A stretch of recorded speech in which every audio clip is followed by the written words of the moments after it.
जी, तो आज हम पढ़ने वाले हैं CS401 का लेक्चर नंबर 2 एड्रेसिंग मोड। अब एड्रेसिंग मोड हम पहले इसकी थोड़ी सी कंसेप्ट को समझ लेंगे। एड्रेसिंग मोड होता क्या है और ये असेंबली लैंग्वेज में क्या काम करता है, या असेंबली लैंग्वेज में उसका क्या कंसेप्ट है। बेसिकली एड्रेसिंग मोड नॉर्मली जो हम देखते हैं वो नेटवर्क एड्रेसिंग है, चीज़ को एक जगह से दूसरी जगह भेजना, उसके लिए एड्रेस का होना, ये वो सारी चीज़ होती है। लेकिन यहाँ पे उसकी जो थोड़ा कंसेप्ट है, ये थोड़ा सिनेरियो वो थोड़ा डिफरेंट है। आप देखेंगे इस असेंबली लैंग्वेज में कि एड्रेसिंग मोड का मतलब ये है कि आप ऑपरेंड टू ऑपरेंड या रजिस्टर टू रजिस्टर, आप जब अपना जो आपकी डेटा होता है वो ट्रांसफ़र करते हैं या उसको आप भेजते हैं, तो उसको हम कहते हैं एड्रेसिंग मोड। ठीक है, हमारे पास डिफरेंट किस्म के एड्रेसिंग मोड हम इस लेक्चर में पढ़ेंगे। हमारे पास डायरेक्ट एड्रेसिंग मोड है, इनडायरेक्ट एड्रेसिंग मोड है, और भी डिफरेंट किस्म हमारे पास एड्रेसिंग मोड्स हैं जो आगे डिस्कस होंगे। लेकिन यहाँ इस लेक्चर में हम लोग इतनी चीज़ें, बेसिक चीज़ें ही पढ़ेंगे जो ज़रूरी होंगी हमारे लिए कि हमें उसका कंसेप्ट पता हो कि एड्रेसिंग मोड्स क्या होते हैं। ठीक है, तो देखें यहाँ हमारे पास एक स्टेटमेंट लगी है मूव AX। ठीक है, यहाँ पे ये हमारे पास लगी है स्टेटमेंट मूव AX एंड 5। अब इस स्टेटमेंट का क्या मतलब है कि मूव AX हमने लास्ट टाइम पढ़ा था, कि हमारे पास स्ट्रीम लेफ्ट पे हमारे पास इंस्ट्रक्शन होती है, देन उसके बाद हमारे पास डेस्टिनेशन ऑपरेंड होता है, देन उसके बाद हमारे पास जो सोर्स ऑपरेंड होता है वो होता है। हमने फर्स्ट लेक्चर में ये पढ़ लिया था। ठीक हो गया, तो अब देखें उसने आगे ये बता भी दिया है कि जो हमारे पास AX है वो हमारे पास डेस्टिनेशन ऑपरेंड है एंड 5 हमारे पास सोर्स ऑपरेंड है। तो होगा क्या कि जो फाइल 5 है ये उठ के चला जाएगा AX के अंदर जाकर ये स्टोर हो जाएगा। ठीक है, इसी तरह उसने नीचे एक ओपो कोड दिया हुआ है हमको, जो हमारे पास इंस्ट्रक्शन होती हैं असेंबली लैंग्वेज में उनको OP कोड कहते हैं। उसने एक और इंस्ट्रक्शन दी हुई है कि B80500। अच्छा, यहाँ पे B8 हमारे पास ऑपरेंड है, ठीक है, एंड जो 0500 है वो हमारे पास क्या कहते हैं सोर्स ऑपरेंड है। ठीक है, यहाँ उसने इसमें होगा क्या कि ये B8055 में ऑटोमेटिकली या इमीडिएटली चीज़ें स्टोर हो जाएंगी। एंड और उसमें कोई इतनी इंपॉर्टेंट चीज़ें नहीं है जो मैं आपको बताऊँ, आपने इस चीज़ को बैठ के खुद पढ़ना है। ठीक है, अब हमारे पास आ रहा है DB stand for. What is DB? हमारे पास DB स्टैंड फॉर हमारे दो किस्म की हमारे पास डेफिनेशन होती है, एक define byte and define word. ये दो चीज़ें हैं जो हम नॉर्मली अपने असेंबली लैंग्वेज प्रोग्राम में यूज़ करते हैं। डिफाइन बाइट का मतलब होता है कि हम एक डिफाइन बाइट को डिफाइन करेंगे इन द मेमोरी। ठीक है, और डिफाइन वर्ल्ड का मतलब होता है, आगे पढ़ते हैं कि डिफाइन वर्ल्ड ये पढ़ा हुआ है। डिफाइन वर्ल्ड का मतलब होता है कि हम एक वर्ल्ड डिफाइन कर रहे हैं हमारे क्या कहते हैं उसके अंदर मेमोरी के अंदर। एंड नीचे हमारे पास अब हम ये यहाँ पे ये कह रहा है कि हम डिफाइन बाइट जब करते हैं तो हमारे पास 16 बिट इंस्टेंट मतलब हमारे पास रिजर्व मेमोरी में हो जाती हैं। तो हमारे पास 16 बिट रिजर्व करने से बेटर है कि हम एक वर्ड डिफाइन करके एक बाइट अपने प्रोग्राम के लिए या मेमोरी का उसको रिजर्व करें अपने आगे आने वाले काम के लिए। ठीक है, तो ये सारी चीज़ें इस थ्योरी के अंदर है, ये आपने बैठ के थोड़ी बहुत रीड करनी, इसकी और इम्पोर्टेंट चीज़ें नहीं है। नेक्स्ट हमारे पास आ रहा है एड्रेसिंग मोड। ठीक है, ठीक हो गया, हमारे पास दो किस्म के एड्रेसिंग मोड होते हैं, एक डायरेक्ट एड्रेसिंग मोड एंड दूसरा इनडायरेक्ट एड्रेसिंग मोड।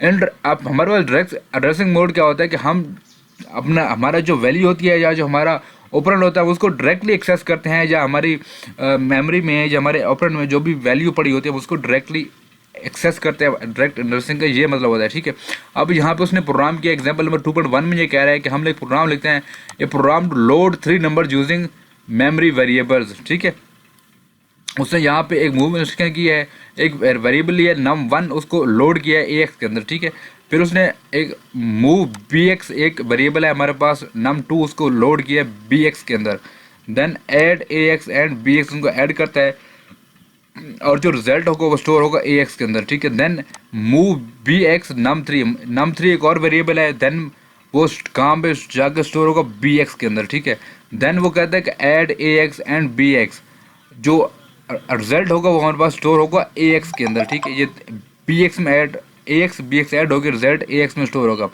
अब कह रहा है कि num4 AX कह रहा है कि स्टोर सम इन num4। ठीक हो गया, देन ये हमारे पास टर्मिनेटिंग ऑपरेट इंस्ट्रक्शन लगा रहा है, इसके बाद हमारे पास प्रोग्राम टर्मिनेट हो जाएगा। हमारे पास अब नीचे बताया हुआ है कि हमारे पास हमने किया क्या था, ये देखें यहाँ पे। तो वो कह रहा है कि हमने पहले num1 लिखा उसको डिफाइन बाइट किया 5, num2 में डिफाइन बाइट किया 10, एंड num 4 में डिफाइन बाइट किया, सॉरी डिफाइन वर्ड किया, सॉरी वो स्टे नॉट बाइट वर्ड, हमने वर्ड किया 15 एंड num 4 में जो रिजल्ट हमारे पास बचा वो 0 आया। ठीक है, अब यहाँ पे ये कह रहा है कि originate our program at 0100 to execute instruction should be placed in this offset। ठीक है, the source operand is changed from constant 5 to num1, the bracket is singling that the operand is placed in the memory at address num1। ठीक है, ये वो जो चीज़ें हम वो देख के आ रहे हैं वही चीज़ें इसने नीचे रिपीट की हुई हैं, उसने बताया हुआ है कि हमने प्रोग्राम में क्या किया है। ये जो हमारे पास इंस्ट्रक्शन लिखी हुई हैं ये कुछ और नहीं है, ये उसका बाइनरी डिजिट्स हैं जो हमने ऊपर प्रोग्राम किया है, बताया हुआ है कि हम लोगों ने किस तरह और क्या किया है ऊपर, उसको बाइनरी कोड किस तरह होगा या वो प्रोग्राम किस तरह कन्वर्ट होकर बाइनरी कोड में आएगा, ये वो सारी चीज़ें हैं। ठीक हो गया।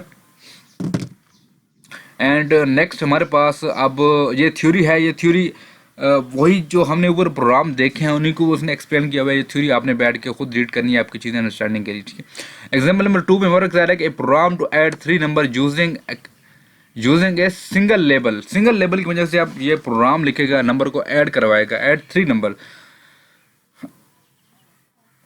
अब ये कह रहा है कि मूव AX num1, एक उसने वेरिएबल लिया है उसको कहाँ भेज रहा है नम AX के अंदर। ठीक है, फिर दूसरा वेरिएबल है num1 + 2, उसको कहाँ भेज रहा है BX के अंदर, उनको ऐड कर रहा है और जो सम होगा वो हमारे पास AX के अंदर होगा।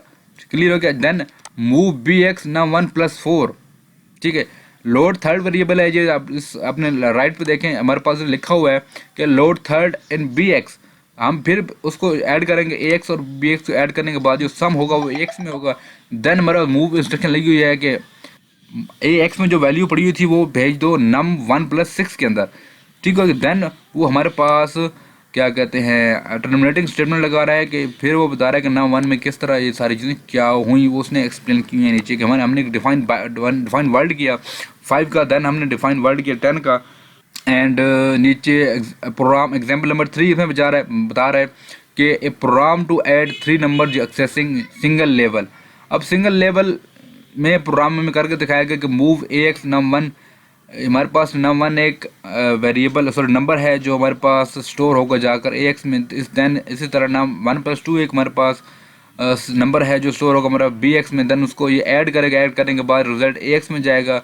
एंड देन इसको मूव कर रहा है num1 + 4 एक हमारे पास नंबर है जो BX में जाएगा, फिर AX और BX को ऐड करवा के वो फिर रिजल्ट को स्टोर करेगा num1 + 6 के अंदर। ठीक है, फिर हमारे पास टर्मिनेटिंग स्टेटमेंट लगा कर ये सारी चीज़ें इसका प्रोग्राम टर्मिनेट हो जाएगा। And one of the most important thing जो आपने याद करनी है असेंबली कोड की, उसकी टर्मिनेटिंग एक्सटेंशन या उसकी टर्मिनेटिंग इंस्ट्रक्शन कौन सी है। ठीक है, int 0x21 हमारे पास ये इसकी टर्मिनेटिंग इंस्ट्रक्शन है जिसकी मदद से हमारा प्रोग्राम टर्मिनेट होता है। अब आ जाए नेक्स्ट हमारे पास एग्जाम्पल नंबर 2.4। इसमें भी वही चीज़ हैं, वही बातें हैं, कुछ न्यू नहीं है। जस्ट हमारे पास क्या है कि हम ऐड नंबर को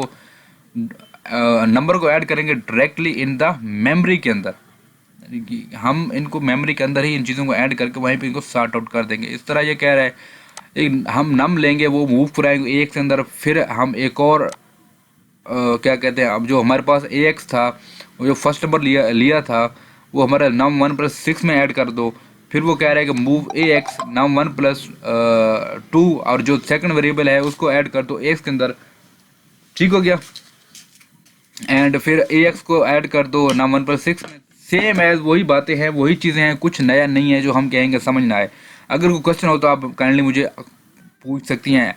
मैं आपको बार बार याद करवा रहा हूँ ये बात कि आपकी जो टर्मिनेटिंग स्टेटमेंट है या टर्मिनेटिंग इंस्ट्रक्शन है आपको उसको याद रखना है। आपके एग्जाम में, आपके MCQs में, आपके शॉर्ट क्वेश्चन में लाजमी ये बात पूछते हैं, एक बार ही 1000 बार। जब भी एग्जाम हुआ है CS 401 का तो उन्होंने ये बात पूछी है कि जिस असेंबली लैंग्वेज की जो इंस्ट्रक्शन टर्मिनेटिंग इंस्ट्रक्शन है वो कौन सी है, वो लिखनी पड़ती है या चूज़ द करेक्ट में या MCQs में आपके पास यदि आपको बतानी पड़ती है। ठीक हो गया।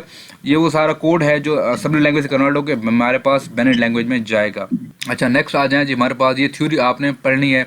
अब ये देखें हमारे पास ये चीज़ें बता रहा है कि हम किस तरह हमारे पास हो रही हैं। इसमें बता रहा है कि the The first two instructions of the last program are a number into AX and placed into another memory location. A quick thought reveals that the might be possible single instruction to be placed in the couple. अब move num1 plus 6 and num1. अब problem क्या है यहाँ पे, ये भी एक number है, ये भी एक नंबर है, तो हो क्या रहा है, ये इसको मूव कर रहा है नंबर 1 को 1 plus 6 के अंदर. तो ये स्टेटमेंट लीगल है अगर आपसे ये क्वेश्चन लेट्स सपोज आ जाता है. ठीक है, तो नीचे आ जाए हमारे पास साइज मिसमैच एरर्स. ठीक है, इंपॉर्टेंट टॉपिक है ये, आपसे इसमें कोई ना कोई MCQ आ सकता है इसमें से. अब साइज मिसमैच एरर क्या होता है, मैं थोड़ी देर पहले इसको रीड कर रहा था. अब साइज मिसमैच एरर क्या मतलब, सिंपल मतलब ये है कि एक क्या कहते हैं, हमने लास्ट टाइम एक बात मैंने एग्जांपल दी थी आपको कि एक चीज़ है उसमें लेट्स से एक डब्बा है, उसमें 10 चीज़ें आती हैं. ठीक है, और हम उस डब्बे में 12 चीज़ें ऐड करने की कोशिश कर रहे हैं, तो क्या हो रहा है, ये साइज मिसमैच हो रहा है. तो इसी तरह रजिस्टर्स हैं, उनकी जो मैक्सिमम वैल्यू है, जो मैक्सिमम मेमोरी है, जब हम उससे ज़्यादा उसके अंदर चीज़ें ऐड करने की कोशिश करते हैं, जो उसके अंदर ज़्यादा डेटा ऐड करने की कोशिश करते हैं, तो हमारे पास मिसमैच एरर आता है. आई गेस क्लियर है एक टॉपिक, साइज मिसमैच एरर क्या होता है हमारे पास. अब ये लिख रहा है प्रोग्रामिंग ऐड 3 नंबर यूजिंग ए बाइट वेरिएबल्स. ठीक हो गया, सेम चीज़ें हैं, कुछ मुश्किल नहीं है, कुछ नया नहीं है, समझ आ रही है, कुछ ऐसा नहीं है कि आप जब आप इसको रीड करेंगी तो आपके सामने चीज़ें क्लियर होती जाएंगी. अगर क्या कहते हैं कोई भी प्रॉब्लम होती है नेक्स्ट क्लास में आप पूछ लीजिएगा. ये थ्योरी आप बैठ के रीड करेंगी तो आपको जो ऊपर लिखा हुआ है वो चीज़ें सारी समझ आ जाएंगी. मैं ऊपर 2 प्रोग्राम आपको पढ़ के सुना चुका हूँ, उनके बैकएंड में क्या हो रहा है, वो किस तरह परफॉर्म कर रहे हैं फंक्शन, वो सारी चीज़ें मैं आपको बता चुका हूँ. वही सारी चीज़ें अब इसमें यहाँ पे एक्सप्लेन की. इनडायरेक्ट एड्रेसिंग मोड में क्या होता है, 2.4 हमारा topic register addressing mode. ये कह रहा है कि we have done elementary data access till now, assume that we numbers we had were 100 and not just 3. This way adding them all cost us 200 instruction. ठीक है, indirect addressing mode में क्या होता है कि हमारे पास जो रजिस्टर होते हैं वो डेटा का एड्रेस होल्ड करते हैं, जिसकी मदद से हम रिपीटेडली वो टास्क को परफॉर्म कर सकते हैं. अदरवाइज अगर लेट से हमने कोई काम करना है, उसने बताया कि हमने कोई काम करना है, तुम्हारे पास अगर लेट से 100 नंबर्स हैं, उनको ऐड करने के लिए हमारे पास 200 इंस्ट्रक्शन चाहिए उसके लिए. लेकिन हम चाह रहे हैं कि वो काम आसानी से एक ही बार में हो जाए. तो वो किस तरह होगा कि हम क्या करेंगे, ऐसे मेथड ढूंढेंगे जिसकी मदद से आसानी से चीज़ें हो जाए. तो हमारे पास 4 ऐसे रजिस्टर हैं डेटा का एड्रेस होल्ड करती हैं. वो BX है, BP है, SI है, DI है. ये शॉर्ट क्वेश्चन में MCQs में लाजमी क्वेश्चन आता है और आ भी सकता है. अगर नहीं आया पहले कभी तो आपने इस चीज़ को ज़हन-नशीन लाजमी करना है. नेक्स्ट आ जाए हमारे पास ये प्रोग्राम लिखा हुआ है, मैं उसको नहीं पढ़ रहा क्योंकि सेम चीज़ें हैं उसके अंदर, सारी चीज़ें इनडायरेक्ट एड्रेसिंग मोड की वजह से इसने प्रोग्राम किया हुआ है. इसको आप बैठ के रीड कीजिएगा, सारा कुछ वैसा ही है जैसे हमने पहला पढ़ा है, पहले जो प्रोग्राम लिखे हैं. और जो थ्योरी है, थ्योरी में ये बताया हुआ है कि हमने ऊपर प्रोग्राम को किस तरह किया है और किस तरह हमने लिखा है और क्या उसका हो रहा है एंड पे. ठीक है, एंड नीचे हमारे पास वही प्रोग्राम की चीज़ें आ रही हैं, आपने इसको बैठ के रीड करना है थ्योरी को. एंड अच्छा, अब हमारे पास टॉपिक नंबर 2.5 आ जाए.